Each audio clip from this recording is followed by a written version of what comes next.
Nananawagan si Health Reform Advocate Dr. Tony Lechon sa pamahalaan na paigtingin ang laban kontra pertussis o whooping cough. Sa pahayag ni Lechon, sinabi niya na kailangan palakasin ang pertussis vaccination sa mga sanggol at bata nang sa gayon ay maprotektahan ang mga ito sa naturang sakit. Sa datos ng Department of Health, pumalo na sa 453 ang bilang ng kaso ng pertussis sa bansa. Pinakamaraming naitala sa National Capital Region na sinundan ng Calabarzon at Central Visayas.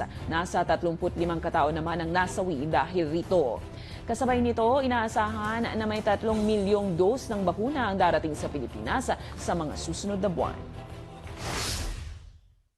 Mobility is not actually curtailed. So maybe the plateauing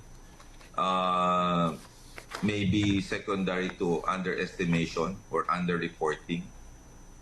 We might not be able to the true picture, but it's a relief for me if the numbers are plateauing.